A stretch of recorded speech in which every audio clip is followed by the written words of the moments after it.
자, 여러분 안녕하세요. 한소드바이저입니다. 자, 또 오늘도 큰 얼굴로 인사 한번 드리고요.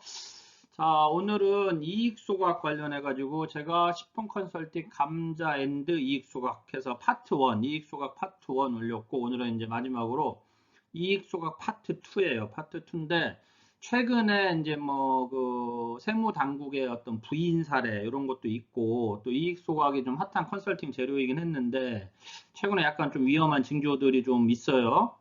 뭐 세무조사가 뭐 나왔다, 나온다더라, 뭐 이런 얘기들이 있는 것 같아요. 그래서 이런 부분들을 좀 잘 검토하시고, 혹시라도 지금 현재 이익 소각을 진행을 하고 계시다. 그러면 정말 꼼꼼하게 진행하셔야 됩니다. 꼼꼼하게 진행하셔야 됩니다. 오늘은 10분 컨설팅이니까 또 우리 한스 어드바이저 구독자 여러분들 눈높이에 맞춰서, 눈높이가 높으신 분도 계시겠지만 최대한 좀 쉽고 간단하게 이익 소각을 정리를 한번 해보겠습니다. 자, 우선 이익 소각을 알려면 뭘 알아야 돼요? 여러분들 여기 나온 것처럼 자기 주식이라는 걸 알아야죠. 자기 주식을 어떻게 취득합니까? 자사주 취득은 어떻게 하는 겁니까? 이걸 알아야 되잖아요. 그렇죠? 어떻게 하긴? 주주가, 여기 나오는데 주주가 주식을 어디에 양도하는 거예요, 여러분들? 주식을 요 화살표대로 법인에 양도하는 거예요. 내가 예를 들면 한스 어드바이저가 한스 식품을 운영을 하는데 내가 100% 주주예요. 그런데 내 주식을 좀 이익잉여금이 너무 많아. 그래서 내 주식을 법인에서 좀 사고 그 가격을 나한테, 그 대가를 나한테 지급을 해라. 대신 세금은 내겠다 이거죠. 어떤 세금을 낼 거냐? 보유한다고 하면 양도소득세고, 소각한다고 하면 배당소득세를 내겠다. 이러면 모든 관계가 끝나. 왜? 세금을 내니까. 세금을 내면 누가 좋아해? 세무당국은 좋아하죠. 그렇죠? 세무당국은 좋아해. 그럼에도 불구하고 우리가 컨설팅이라고 해서 이익 소각을 접근하는 부분들이 뭐냐면 텍스 프리잖아요. 텍스 프리, 스탁 텍스 프리야. S 스탁 텍스니까 스탁 텍스 프리. STF라 그런단 말이에요. 스탁 주식. 주식에 대한 세금을 없이 한다. 이게 스탁 텍스 프리예요. STF. 여기 F처럼 안 보이시나? STF. 자, STF인데 이 컨설팅을 진행하다 보니까 과세당국 입장에서는 어때요? 과세당국 입장에서 보면 이것 봐라. 한번 좀 봐야 되겠네. 들여다 봐야 되겠네. 이런 게 나올 수밖에 없는 거예요. 그래서 여러분들이 자기 주식을 취득하는데 세금을 내고 가면 아무 문제가 없어. 그런데 텍스 프리로 가니까 문제가 되는 거예요. 그래서 그런 부분들에 대해서 뭐가 중요합니까? 그러면 상법상, 세법상의 절차, 실질과세 원칙 이런 부분들이 잘 갖추어져서 과세당국이 보기에 이거는 절세 플랜이다 라고 인정이 돼야 추징을 안 당한다는 거죠. 그래서 두 가지, 자기 주식이란 건 쉽게 이해를 하시면 돼요. 자기 주식을 복잡하게 생각하지 마시고 어떤 개념이냐? 주주인 한스 어드바이저가 한스 식품의 주식을 파는 거야. 내 주식을. 그리고 그 대가를 받고 그거에 대해서 세금을 양도소득세를 낼 거냐, 배당소득세를 낼 거냐. 이 부분이에요. 자, 밑에 글은 뭐냐면 자, 주식을 노란색으로, 자, 주식을 양도하는 주주의 소득이 양도소득에 해당하는지 배당소득에 해당하는지는 거래의 실질 내용을 보고 판단하는 것이다. 그래서 거래의 실질 내용이 보유한다 그러면 양도소득으로 가는 거고, 소각한다. 자본에 이제 전환한다. 자본 감소를 시키는 거다. 이러면은 뭐로 보는 거냐? 배당소득으로 보는 겁니다. 그런데 지금 현재 이 노란 박스 안에 있는 거예요. 여러분들 이 노란 박스 안에 있는 컨설팅을 하는 것, 이게 우리가 이익소각이야. 그래서 밑에 나온 노란 글씨, 주식 소각이나 자본 감소 절차 일환으로 해가지고 하는 건 배당소득, 즉 의제 배당으로 보겠다. 그래서 여러분들 혹시 이런 거 헷갈리시면 안 됩니다. 주식을 양도했기 때문에 양도소득세, 배당소득세 혹은 뭐 이중과세 이렇게 혹시 헷갈리시는 분들이 계실 수는 있는데 그렇진 않아요. 이제 뒤에 어떤 게 나오냐면 부인된 경우가 나와요. 이게 뭐냐면 이익소각을 했으나 이거에 대해서는 소득세, 종합소득세를 과세하겠다라는 부인된 내용이 나오는데 거기서 왜 소득세? 그러면 또 혹시 여러분들 중에 양도세는? 이런 생각을 하실 수 있는 분이 혹시 계실지도 모르니까 뒤에 다시 한번 설명드릴게요. 대신 자, 자기 주식 정리를 해드리면 어떤 개념이에요? 한스 어드바이저 세 번째 설명드리고 있어. 쉽게 설명드리는 거야. 한스 어드바이저의 주식을 한스 식품에 팔았어. 팔아서 나한테 돈을 줘, 법인에서. 그러면 이게 주식을 파는 거야. 이걸 우리가 자기 주식이라고 하는 거죠. 자기 주식을 팔았다. 그리고 법인에서는 그 주식의 대가를 나한테 지급을 했다. 그러면 그거에서 발생되는 세금은 양도소득세가 있을 수도 있고 배당소득세가 있을 수도 있다. 그런데 지금 컨설팅하는 여러분들이 많이 들어본 이익소각, 이익소각 개념은 소각시키는 거니까, 자본을 감소시키는 개념이죠. 자본에는 자본금을 감소시키는 거, 이익잉여금을 감소시키는 게 있어. 자본금을 감소시켜, 감자, 이익잉여금을 감소시켜, 소각, 이익잉여금을 이익을 소각시켜. 제가 이거는 10분 컨설팅 감자 앤드 이익 소각에서 다뤘으니까 혹시 이 내용 궁금하시면 그 편 보시면 됩니다. 자, 다음 장으로 넘어갈게요. 자, 이익소각 의제배당 이 개념입니다. 자, 이익소각을 해서 다시 STF 스탁 ST 텍스 프리예요. 스탁 텍스 프리 개념은 뭐냐면 세금 없이 간다 이거예요. 그건 어떤 개념이냐? 감자 대가가 이 감자 대가와 취득 대가가 동일하니 이게 이제 감자 대가 마이너스 취득 대가가 이제 배당 금액인데 이게 동일하다는 건 뭐예요? 같다 이거잖아. 빼고 나니까 뭐예요? 제로잖아. 쉽게 얘기하면 이익이 발생이 되지 않았죠. 여러분들 그쵸? 내가 감자한 대가하고 취득한 대가에 대한 이익이 발생하지 않았는데 무슨 세금이냐 이 얘기예요. 그래서 텍스 프리 STF라는 개념으로 접근해서 이익소각 컨설팅을 하는 거란 말이에요. 그래서 자 이게 중요한 내용입니다. 여러분들 그냥 넘어가시면 안 되고 양도차액이니까 양도소득세 개념으로 가는 게 아니고 주식을 소각하기 위해서 양수하는 것은 자본거래야. 자본거래이기 때문에 배당소득으로 보겠습니다. 배당인데 실질 배당이 이루어지지 않았으니까 의제 배당으로 보겠습니다. 이 얘기입니다. 아셨죠? 자, 의제 배당에 따른 배당소득세는 어떤 개념이냐면 법인의 주주는 하여튼 어떤 법인으로부터 이익이 발생이 되면 이 과세하게 돼 있어. 포괄주의 개념이에요. 그쵸? 포괄주의. 소득세는 열거주의, 법인세는 포괄주의 개념이라는 거 한번 들어보신 적 있으실 거예요. 그래서 법인의 주주가 법인으로도 이익을 얻었다면 과세하겠다 이겁니다.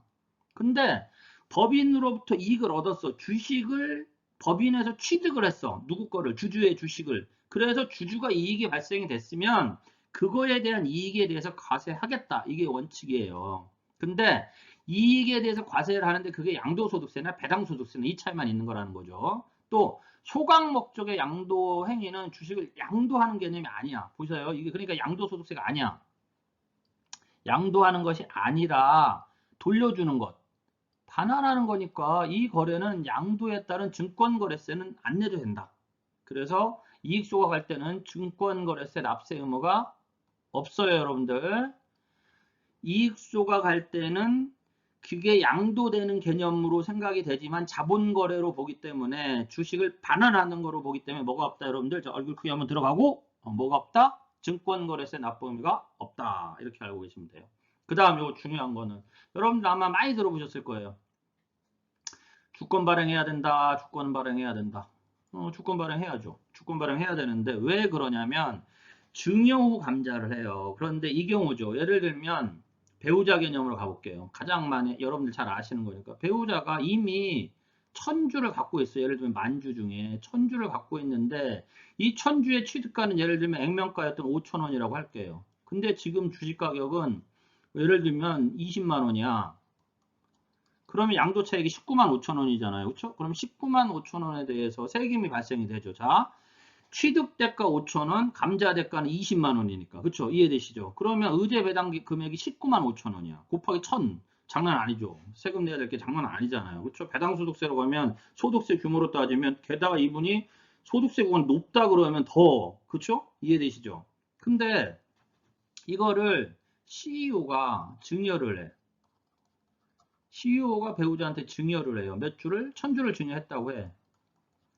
그래서 소각을 했는데 과세당국 입장에서는 자, 2주식을 소각을 했는지 2주식을 소각했는지 몰라. 그쵸? 모르지. 어떻게 알아? 모르지. 모를 거 아니야. 모르니까 이걸 어떻게 계산해? 평균 내. 총평균법으로 할 거야. 2000주에 대한 평균법으로 계산할게. 그럼 뭐가 높아져요? 감자대가하고 취득가액 차익이 높아지겠지. 이거에 대해서 주권 발행을 했다 그러면 자 이거 증여했을 때는 20만 원으로 증여했을 거잖아요. 그렇죠? 20만 원 증여 20만 원 감자니까 그러면 마이너스 하니까 뭐예요? 제로잖아. 그렇죠? 거꾸로 계산해야 되는 거지만 그렇죠? 제로잖아. 근데 이거랑 천주랑 자 천주랑 이미 가지고 있던 천주랑을 섞어서 총평균법으로 계산하면 어떻게 돼요? 취득대가가 낮아지잖아요. 그쵸? 취득대가가 낮아지니까 감자 대가는 얼마예요? 20만 원씩 팔아야 되는데 취득대가는 총평균으로 해보면 얼마 될까? 20만 원, 한 10만 원 정도 되네. 그쵸?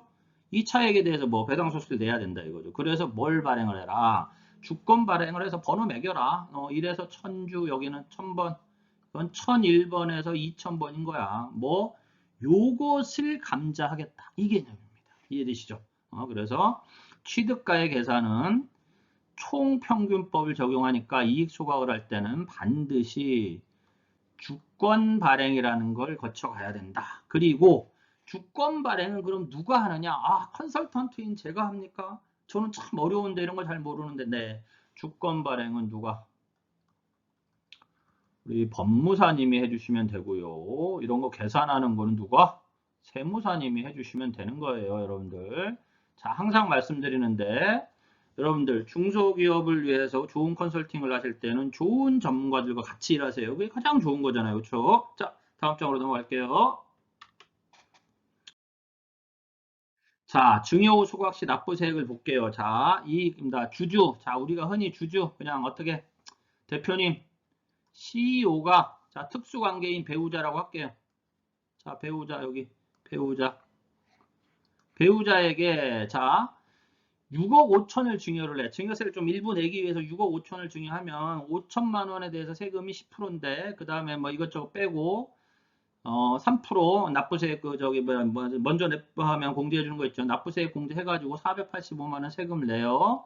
그리고 배우자가 이익 수확을 합니다. 주식을 반환을 해요. 아주 간단한 거죠. 그리고 법인에서는 대가를 지급을 해요. 이게 의제 배당인데 요게 여기로 가는 거지. 왜? 취득가액에서 양도가액, 원래는 거꾸로 써놔야 되는데, 양도가액에서 취득가액을 빼니까 0이야, 0.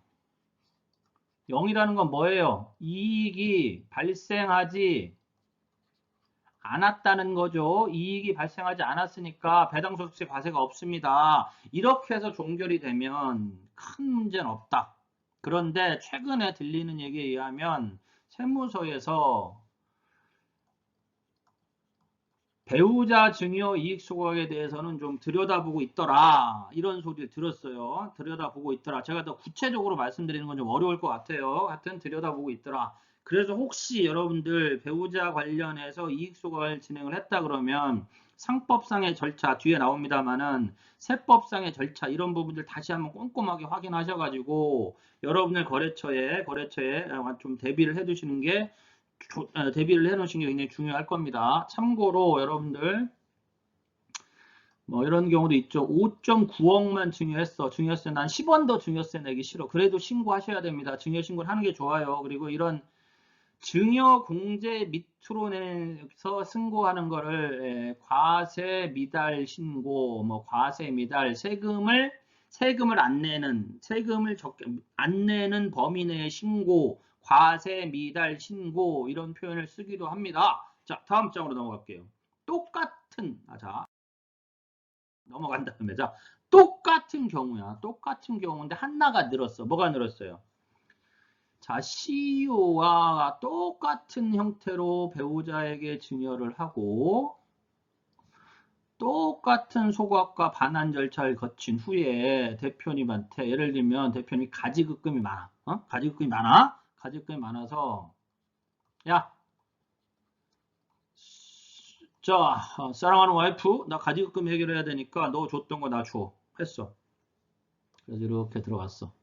양도대금이 주주 CEO에게 다시 귀속이 됐다 그러면 부당행위 계산 부인으로 가능성이 매우 높다. 저는 이렇게 생각을 합니다. 물론 어떤 컨설턴트들은 아니다, 괜찮다, 왜 완벽하게 서류가 준비되어 있다, 뭐 또 어떤 세무사님은 안 된다, 된다, 뭐 의견이 많은데 제 의견입니다. 한스 어드바이저의 의견은 위험도가 매우 높다. 저는 이렇게 판단해요. 야, 그럼 너는 뭘 컨설팅을 하는 거냐? 맨날 한스 어드바이저는 세무 리스크가 많다, 뭐 위험도가 높다, 막 이런 소리만 하는데 다른 거 할 거 많아, 많아요. 자, 가능하면 저는 이런 생각입니다. 가능하면 세무 리스크가 없는 걸 하는 게 좋죠. 근데 물론 저도 이익수가 해고 다 해봤어요. 해봤는데 문제는 뭐냐? 그것에 대해서 완벽한 절차를 거치고 저 혼자 하지 않는다. 누구랑 같이 하느냐? 다 전문가들이랑 같이 한다. 이게 중요합니다. 혹시라도 여러분들 하신 컨설팅 중에 이런 내용이 있다면 자 다시 한번 STF 스탁 텍스 프리 공짜로 뭐가 간다. 이건 부당행위의 가능성이 언제나 있다. 그래서 항상 이 리스크 관리를 해주시는 게 굉장히 중요하다. 자, 다음 장 볼게요. 부인 사례예요. 실질적인 부인 사례인데 이거는 제가 유튜브에 보니까 저와 같은 비슷한 컨설팅 하는 분들이 뭐 가압승계 컨설팅 하는 이런 분들이 올려놨어요. 이익소각 관련해가지고 세무사님들도 요 사례를 많이 올려놓으셨더라고요. 그래서 아마 몇 번 들어보셨을 거예요. 간단하게 설명드릴게요. 저도. 기각했다는 건 뭐냐면요. 끝났어. 완료. 항소 안 했어. 종결이라는 개념입니다. 부인했다는 얘기예요. 자, 쟁점 배당 소득을 소득 금액에 합산하여 종합소득세 과세한 처분의 당부. 종합소득세를 했다는 거지. 자, 여러분들 여기서 헷갈리시면 안 돼. 아까도 말씀드렸지만 자기 주식이란 건 어쨌든 주식을 양도하는 개념인데 양도소득세, 배당소득세. 왜 여기선 양도소득세 개념이 아니고 배당소득세에서 종합소득세 합산합니까?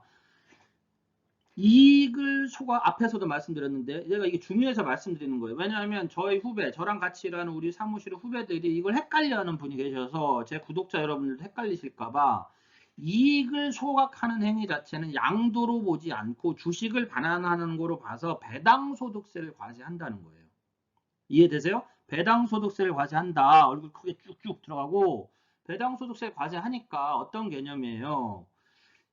양도 대가와 취득 대가의 차액이 나오는 의제 배당 소득을 종합소득세 합산 과세하는 게 맞는 거죠. 원래는 맞는 거죠. 그런데 STFA에서 제로니까 배당소득세 배당소득세를 안 냈으니까 종합소득세 과세하는 건 잘못된 거다. 이 개념인 거예요. 그래서 텍스프리로 간 건데 이 밑에 보면 청구인에게 종합소득세를 과세한 것은 잘못이 없는 것으로 판단이 돼. 무슨 소리냐? 과세가 정당하다. 세금 내. 이 소리야. 과세가 정당하니까 세금 내. 이 개념이에요. 이건 어떤 개념이냐?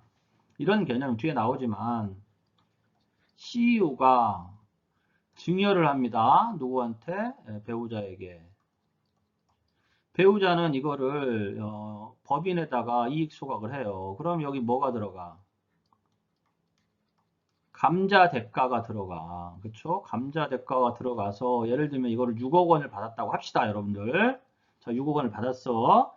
이거를 다시 CU한테 또 증여했다 이 개념인 거예요. 근데 과세당국에서는 뭐라고 봤냐? 얼고 야, 너는 네 주식을 팔아서 배당소득세를 내야 되는 절차, 그 세금을 내야 되는 부분들을 절차를 건너뛰어서 세금을 안 내기 위한 조세 회피의 목적이 있는 걸로 보이니까 과세한 거는 당연해 라고 보고 과세했다는 내용입니다. 쉽게 얘기하면. 자, 이걸 우리가 실질과세 원칙이라고 그래. 국세기본법. 실질과세의 원칙. 여러분들 실질과세 원칙은 외워두세요. 여러분들 실질과세 원칙이 굉장히 중요합니다. 실질과세 원칙이 굉장히 중요해요. 자, 다음 장은 이 내용들을 자세하게 써놓은 거니까 한번 읽어만 볼게요. 자, 이런 거예요. 주식을 소각해서 보세요. 동일한 가액으로 배우자에게 증여한 후 동일한 가액에 상당하는 주식을 배우자에게 증여한 후 증여세 및 양도소득세 부담 없이 쟁점 수익을 소각하고 대가를 청구인 뭐 사장님이겠죠. 비로 반환받아 쟁점법인에 가지급금을 해결했겠죠. 상환한 것인데 쟁점 주식의 소각행위를 증여 및 양도거래 단계를 거침으로써 주식 소각에 따른 의대 배당, 소득세 부담을 회피할 목적으로 가장거래했다. 가장거래했다. 이렇게 판단한 겁니다. 법원에서 이렇게 판단한 거예요. 가장거래했다. 자, 실질과세 원칙을 적용을 한다. 이 개념이에요. 게다가 이 배우자가 이런 내용에 대해서 이런 어떤 쟁점 주식 주금 양도 거래 관여한 사실이 없어. 사모님은 몰라. 그리고 혼자 청구인하고 쟁점부인이 주도적으로 처리하였다 진술한 점을 감안하면 이 사모님은 증여받아 재산권을 행사한 것으로 볼 수가 없는 거야. 이거는 말도 안 되는 행위인 거예요. 사모님한테 나 이렇게 같이 다 하고 했어야 되는데 이런 절차 자체를 사모님 나 이거 모르는데요? 이래버린 거잖아. 아유 우리 저기 뭐야 남편이 알아서 다 했어요. 회사에서 알아서 다 했어요. 이래버리니까 자 주식을 증여했다는 건 여러분들 뭡니까? 자 내가 이렇게 뭐야 돈을 증여를 했다 하면 그 증여받은 사람이 재산이 형성이 돼야 되는 거죠. 그래야 주식이 증여를 한 거지. 근데 재산이 형성된 것도 없고 이거는 배우자라는 사람을 거쳐간 하나의 가장거래 행위로밖에 볼 수 없다. 이렇게 판단한 겁니다. 그러면 이 내용을 읽어보면 여러분들 뭐가 필요해? 이 내용과 반한다는 표현은 좀 이상하지만 이런 부분에 대해서 어떻게 절차상의 문제가 안 되게 이익소각 어떤 컨설팅을 진행을 하면 문제는 없겠죠. 그렇죠? 문제는 없겠죠. 이익소각 자체가 탈세 행위가 아니니까 가능하단 말이에요. 대신 어떻게 절차에 맞춰서 해라. 그러면 그런 절차, 그 다음에 조심해야 될 점은 무엇이냐? 이거는 다음 장에 나옵니다. 넘어갈게요. 자, 소화할 때 여러분들 체크해야 될 거 4가지. 이거 진짜 중요해. 진짜 이거는 그냥 머릿속에 다 기억해 놓으시고 딸딸딸딸 외우세요. 자, 일단 소득의 실질 귀속자. 자, 우리가 뭐라 그래요? 항상 다시 말씀드려. 실질과세. 그리고 이게 양도소득이냐 배당소득이냐에 따라 추징이 가능하다. 실질과세의 원칙을 무시하지 마라. 항상 머릿속에 염두에 두셔라. 자, 자본을 감소시켜요. 자, 감자의 경우에는 실질 자본금, 왜냐면 감자는 여러분들, 자, 자본금이 1억 원인 회사가 30%를 감자를 해. 감자 대가는 뭐 3억일 수도 있어. 액면가로, 시가로 해야 되니까. 그러면 30%를 감자라면은 자본금 7천만 원짜리 회사가 되는 거예요. 그쵸? 그래서 실질 자본금 개념을 내가 왜 얘기하냐면 여러분들 혹시라도 자 지우고 혹시라도 실질 자본금이 필요한 거래처들 가장 대표적인 게 건설업체들이죠. 이런 곳 컨설팅 하실 때는 감자를 해서 실질 자본금이 감소되면 회사가 면허를 유지하지 못하는 경우도 있으니까 설마 뭐 그렇게까지 체크 안 하시진 않겠지만 중요합니다. 그 부분 체크하시고 소각은 뭐예요?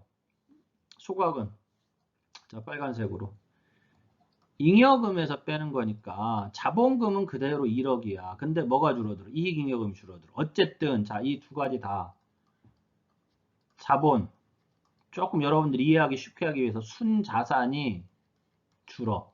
순자산이 줄어든다는 건 뭐예요? 그 회사의 부채 비율은 올라간다는 거예요.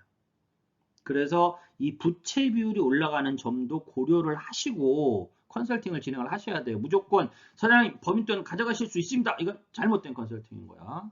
세 번째, 상법과 세법의 절차. 상법과 세법의 절차. 특히 여러분들 국세청 세무당국은요. 세무조사 나오면 있잖아요. 주주총회 흠결도 봅니다. 정관 흠결, 주주총회 흠결 다 봐요. 여러분들. 주주총회 굉장히 중요한 거예요. 여러분들. 응? 아셨죠? 중요합니다. 주주총회. 중요해. 진짜 중요해. 그래서 상법상의 흠결 여부도 봐요. 그래서 여러분들 상법, 세법의 흠결, 그 다음에 세무상 리스크 반드시 검토해서 꼼꼼하게 일처리해 주셔야 돼요. 꼼꼼하게 일처리해 주셔야 돼요. 그 다음에 당연한 건데 시가평가의 적정성. 아직도 제가 가끔 사장님들 만나면 뭐 우리 주식 얼마 한다고 뭐 5,000원 그냥 액면가로 하면 되지 이런 사장님들이 요즘은 많이 줄었어. 한 30명 중에 1명 정도. 예전에는 10명이 1명 나왔는데 한 60% 줄었어. 그럼에도 불구하고 아직도 주식 가치에 대해서 이렇게 조금 깊게 생각하지 않는 대표님들이 계신데 시가평가의 적정성 여러분들 그 다음에 특히 여러분들 혹시 이거 헷갈리실까 봐 다시 한번 말씀드릴게요. 비상장 주식의 하한 설정 상징용 53조인가? 헷갈려. 하여튼 상징용 몇 조 있어. 하여튼 그냥 여러분들 네이버 가서 한번 쳐보세요. 비상장 주식의 하한 설정. 이건 뭐냐면 이거예요. 맥스 보충적 평가 방법에 의한 평가액하고 순자산 가액의 80% 하고 중에 큰 거를 주식 가치로 보겠다. 그러니까 쉽게 얘기하면 보충적 평가를 해봤더니 순자산 가액 80% 미만으로 떨어지더라. 그러면 그 회사의 비상장 주식, 그 회사의 주식 가치는 얼마로 본다? 순자산 가액의 80%로 본다. 뭐 예를 들면 요즘 최근에 이런 분들 계세요. 주식을 요즘 코로나기 때문에 마이너스를 많이 떨어뜨렸어. 그래서 주식 가치가 엄청 낮아졌어. 예, 엄청 낮아진다고 해서 가서 딱 봤더니 순자산이 너무 많아. 순자산이 100억이야. 그 회사의 주식가치 얼마예요? 80억이에요. 80억. 아셨죠? 그래서 시가평가의 적정성. 주식 변동에 따른 주주의 이익. 발음이 안 돼. 증여의제 문제. 여러분들 주식이 변동되고 주식을 이전하는 컨설팅을 하실 때, 또 증자 컨설팅을 하실 때, 감자 컨설팅을 하실 때, 특히 불균등이라는 글자가 앞에 들어갈 때, 이럴 경우에는 반드시 증여의제 부분을 검토해서 증여세가 발생될 수 있다는 것을 잊지 않고 컨설팅을 진행을 하셔야 됩니다. 자, 오늘은 여기까지고요. 인사드리면서 마칠게요. 그래도 한 20분, 30분이 다 되네요. 참. 죄송합니다.